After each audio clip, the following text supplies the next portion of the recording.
चीन दौरे से पहले अमेरिका के राष्ट्रपति डोनाल्ड ट्रंप का इस समय एक बड़ा बयान सामने आ रहा है। राष्ट्रपति ट्रंप ने कहा है कि अमेरिका ईरान से शांति से या दूसरे तरीके से चाहे जो हो, जंग अमेरिका ही जीत कर रहेगा। उन्होंने यह भी कहा कि ईरान के खिलाफ उन्हें चीन की मदद नहीं चाहिए। हालांकि डोनाल्ड ट्रंप ने यह कहा कि वो ईरान के मुद्दे पर शी जिनपिंग से लंबी बातचीत करेंगे। उन्होंने शी जिनपिंग को अपना अच्छा मित्र बताया है। लेकिन एक बात साफ है, जिस गर्व के साथ वो चीन जाना चाहते थे एक विजयी राष्ट्रपति के रूप में ईरान को हराने के बाद, उस विजयी राष्ट्रपति के रूप में वो चीन नहीं जा पा रहे हैं। अब उन्हें उम्मीद है कि अलग अलग देशों से मदद मिले तो स्ट्रेट ऑफ हॉर्मुज को खुलवाया जा सके। Well, I think number one, we're going to have a long talk about it. I think he's been relatively good, to be honest with you. You look at the blockade, no problem. They get a lot of their oil from that area. We've had no problem, and he's been a friend of mine. He's been somebody that we get along with. It's going to be a very exciting trip. A lot of good things are going to happen. We need any help with Iran. We'll win it one way or the other. We'll win it peacefully or otherwise. तो दावा तो कर रहे हैं America के राष्ट्रपति कि उनको ईरान के मुद्दे पर चीन से कोई मदद नहीं चाहिए, लेकिन चीन का दौरा कर रहे डोनाल्ड ट्रंप के साथ एक हाई प्रोफाइल डेलीगेशन भी जा रहा है।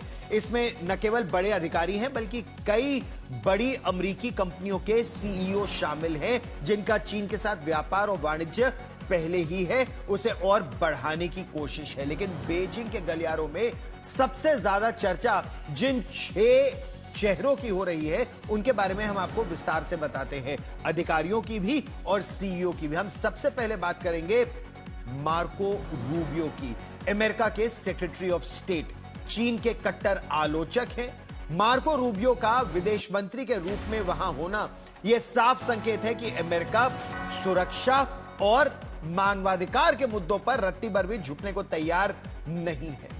फिर उनके साथ होंगे उनके रक्षा मंत्री या युद्ध मंत्री पीट हेग्सेथ। अमेरिका के सेक्रेटरी ऑफ वॉर के तौर पर यानी युद्ध मंत्री के तौर पर पीट हेग्सेथ की मौजूदगी खासतौर पर इंडो पैसिफिक, हिंद प्रशांत महासागर क्षेत्र जो है उसमें पूरे क्षेत्र में ताइवान की सुरक्षा को लेकर, Japan, Korea sea lanes of communication को खुला रखने को लेकर अमेरिका की जो सैन्य ताकत है, जो सामरिक क्षमता है, उसे और अमेरिका के कड़े रुख को दर्शाती है।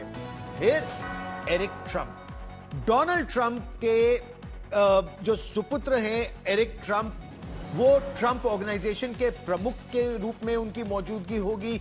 इस दौरे में पर्सनल ट्रस्ट और भविष्य के व्यापारिक हितों में वो एक बड़ा तालमेल स्थापित करेंगे। लारा ट्रंप, परिवार की सबसे भरोसेमंद और राजनीतिक रूप से सक्रिय लारा ट्रंप बीजिंग में डोनाल्ड ट्रंप के इनर सर्कल की मजबूती और घरेलू राजनीति के संदेश का प्रतिनिधित्व कर रही है। जिन सीईओज की बात हो रही है उसमें एक प्रमुख नाम एलॉन मस्क का है। टेस्ला और आर्टिफिशियल इंटेलिजेंस के दिग्गज एलॉन मस्क का यहां होना यह दिखाता है कि सप्लाई चेन की बात हो, मैन्युफैक्चरिंग की बात हो, टेक्नोलॉजी की बात हो, फ्यूचर इंडस्ट्रीज की बात हो, अमेरिका किस तरह का लेवरेज चीन से चाहता है। क्योंकि अभी तक पश्चिमी देश पैसा बना रहे थे क्योंकि मैन्युफैक्चरिंग सस्ते में चीन में होती थी, व्यापार पूरे दुनिया में होता था। डोनाल्ड ट्रंप का मेक इन अमेरिका, उसको लेकर सीईओज क्या कहते हैं, क्या दोनों के बीच में तालमेल हो सकता है।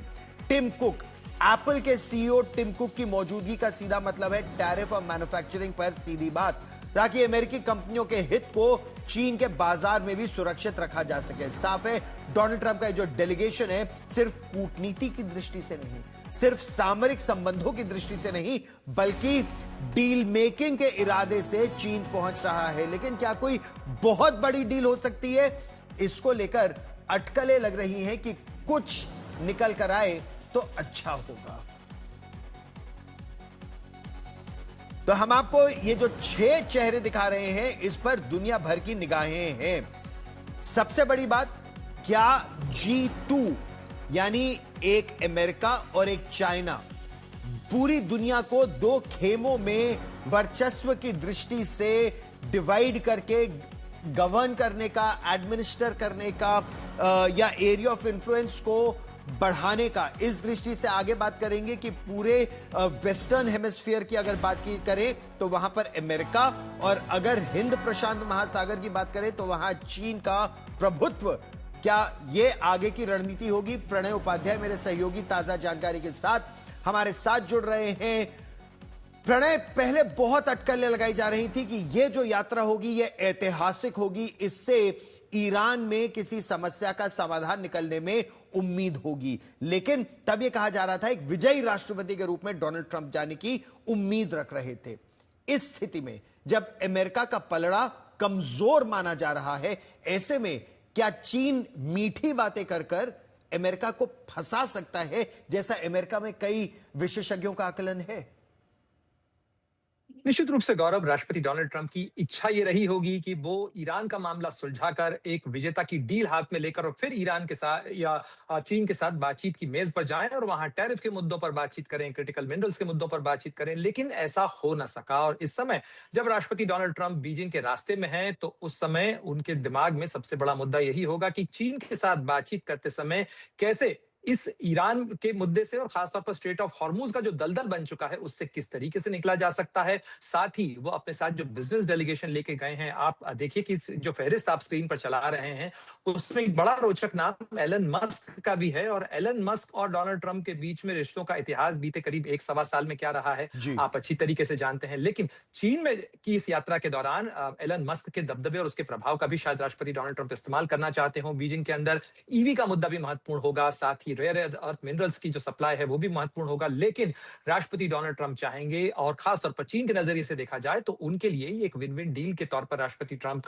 का दौरा आ रहा है, क्योंकि वो ताइवान के मुद्दे पर नहीं बात करना चाहेंगे। वो चाहेंगे कि वो राष्ट्रपति डोनाल्ड ट्रंप को ये ऑफर दे सकें कि ईरान से यदि निकलना है तो हम आपके लिए मध्यस्थता करने के लिए तैयार हैं, और हम चाहें तो आपको वहां से निकलवा सकते हैं। राष्ट्रपति डोनाल्ड ट्रंप के लिए ये एक एस्केप का रास्ता हो सकता है, शायद वो इसका इस्तेमाल करना चाहें। लेकिन दोनों की ये मुलाकात बहुत सारी चीजें दुनिया के अंदर अब आगे तय करेगी, और इसीलिए पूरी दुनिया की नजरें बीजिंग में होने वाली राष्ट्रपति डोनाल्ड ट्रंप और शी जिनपिंग की मुलाकात पर लगी है।